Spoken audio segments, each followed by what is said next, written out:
Мышык майга жетпей, сасык дейт имиш деген сөз бекеринен айтылбаса керек. Садыр Жапаровдун деңгээлине жете албай ар нерсе деп каралап жатышат. Мен чынында башында жиним келип жатты эле, азыр күлүп эле коем, дагы кантишер экен деп.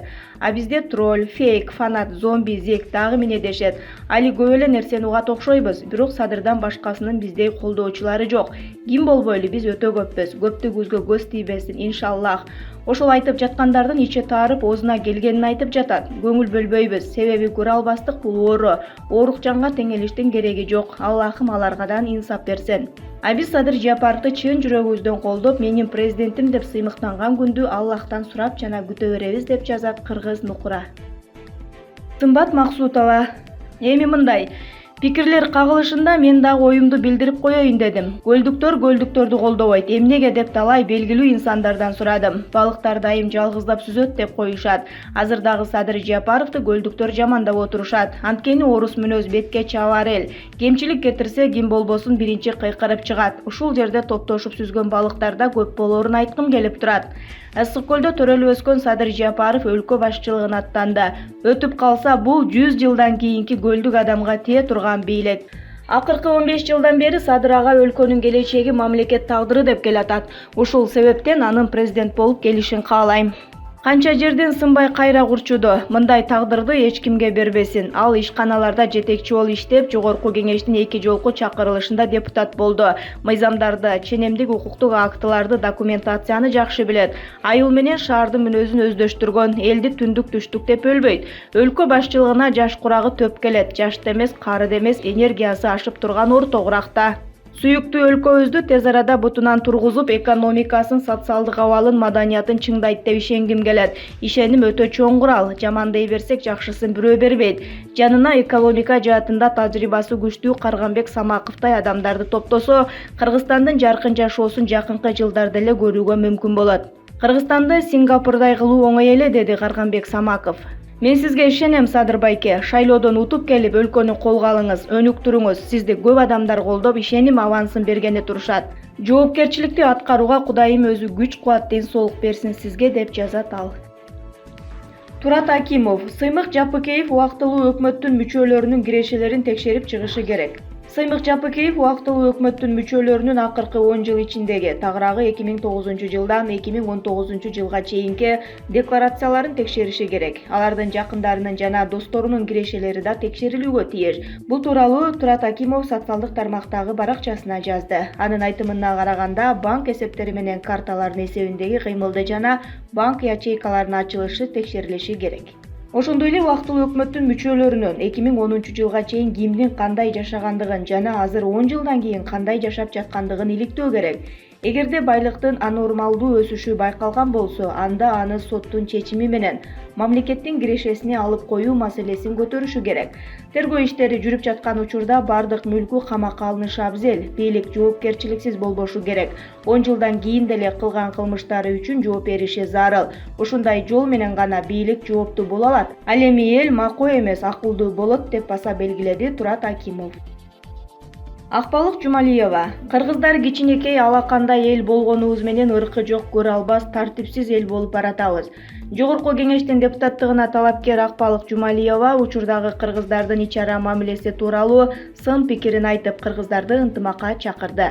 Кыргыздар кичинекей алакандай эл болгонубуз менен ыркы жок, көрө албас, ичи тар, улууну урматтабаган, кичүүнү сыйлабаган, кыздарын барктабаган, тартипсиз эл болуп баратабыз. Жалпы эл десем туура эмес болор, бирок тартипсиздер өтө көбөйдү.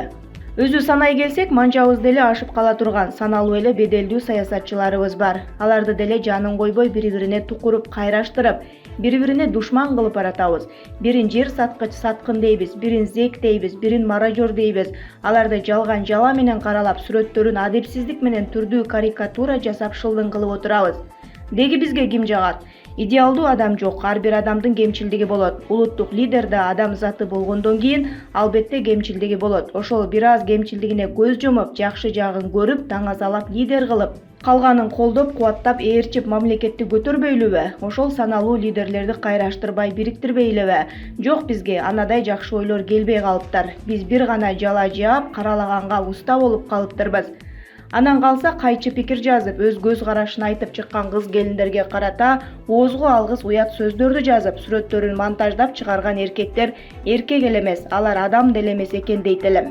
Эркин мамлекетте жашаган адам өз пикирин ээн эркин айтып чыгууга укуктуу. Эмне үчүн ошол нерсени түшүнүшпөйт? Кумир туткан лидерине жагынуу үчүн аша чаап, адамдык касиеттен кетип, ошондой ыплас ыкма менен колдонуп аракеттерди жасоо өтө туура эмес го дейм. Аны менен кайра өз лидерлериңерге жамандык кылып коюп жатканыңарды билер бекенсиңер. Келиңиздер оңололу. Башка бирөөнү каралоону токтотуп, өзүбүз мыкты деп эсептеген адамдын жакшы тараптарын айтып, даңазалоо менен убара бололу. Башка адамды каралаганга кетирген убакытты тескерисинче мактап, даңктоого жумшайлы деген пикирин айтат Акбалык Жумалиева. Эт кымбаттады деп кафеден тамак ичет экенсиңер. 2 жумадан бери Кыргызстанда жүрүп көп нерселерди көрүп жатам. Адамдарда кедейлер менен байлардын ажырымы чоңоюп жатыптыр. Кафе, ресторандарга кирсең бош орун жок. Астында машина коерго орун жок. Москвада жакшы эле тыйын тапкандай болобуз. Анан бул жакка келгенде бир жума деле буларга тең эле албай калат экенбиз. Кээде ой келет, булар үйүндө тамак деле жасабай калышкан го деп. Тим эле кафеде бала чакасы менен олтурушат. Үй бүлө менен бир болгон албетте жакшы, бирок эт кымбаттады деп ыйлактайсыңар да тамакты кафеден ичет экенсиңер го. Бизди алдап мигрант кылып жөнөтүп жиберип, өзүңөр Кыргызстанды тоноп жеп жыргап аткандай эле туюлуп жатат мага. Каяктан аласыңар ошончо акчаны? Бизге да айтсаңар, жат жерде темселеп оңурайган орустун жүзүн карап, чурка деген сөздү укпай эле биз деле ушул жакта жыргап кафе жашайлы. Сурасам айлык 10 000, 20 000 дешет. Анан мен бир жума деле ошончо тыйынды кетирбейдим го. Да түшүнүксүз Кыргызстан деп жазат Толкунбай Чили Сай. Садык Шернияз. Саясатка бир анализ. Садыр Жапаровду эл колдоп турат, бирок акыркы кезде чапырашта жүрүштөрдөн кийин 5-7% рейтингин жоготту. Мадумаров тынчыраак болуп калды, бирок бул тынчтыктын артында биздин уулду кууп чыгышты, биригип жооп беребиз деген күч топтолуп жатат деген каңшаар бар. Иманалиевдин интеллигенция арасында кадыр баркы чоң, өзү дагы саясий жүрүштөрдүн мастери, эл аралык мамиледе чыгаан дипломат, бул дагы анын рейтингин көтөрүлүшүнө жардам берет. Исаев азыр Россиядан колдоо тапкандай деген түкшүмөл бар. Москвада жүрөт деген информация бар. Ал колдоо ачыкка чыкса 10-20% рейтингини даана көрүнөт. Саясатчылардын 30-40% күтүү позициясында, күч кайсыл жакка ойт деп олтурушат. Алардын ичинде 50% мага кызмат тийбей калды, оорусунан айык электер. А биз маданиятчылар башыбызды жерге салбайлы, биз дагы алардын арасында жоон топто кетип бара жатабыз. Барынан кызыгы бизди деле сыйлап үнүбүздү угуп калышкандыгы деп жазат ал. АКШ конституциялык референдумду кийинкиге жылдырууну колдойт. Америка Кошмо Штаттарынын Кыргызстандагы элчилиги коомдо талкуу болуп жаткан конституциянын жаңы долбоору боюнча билдирүү таратты. Бул тууралуу АКШнын элчилигинен кабарлашты. Маалыматка ылайык, АКШ президенттикке талапкерлердин конституциялык референдумду жазга кийинки мөөнөткө жылдыруу сунушун колдойт. Кыргыз элине өз мамлекетин кандайча башкаруу керектиги тууралуу бир пикирге келүүгө убакыттын керектиги абзел. Конституцияга киргизиле турган өзгөртүүлөрдүн бардыгын кыргыз эли кеңири коомдук талкуудан кийин чечиши керек. Конституциялык кеңешме жаранды коомдун жалпыга маалымдоо каражаттарынын жана оппозиция өкүлдөрүн камтыган кеңири үндөрдү камтышы керек. Сураныч болсо, Кыргыз Республикасынын эл аралык өнөктөштөрү бул жараянга жардам көрсөтүүнү улантышат. Мисалы, Венеция комиссиясы кыргыз эли конституциялык өзгөртүүлөрдү карап, талкуулап жатканда техникалык колдоо көрсөтө алат деп жазылат билдирүүдө.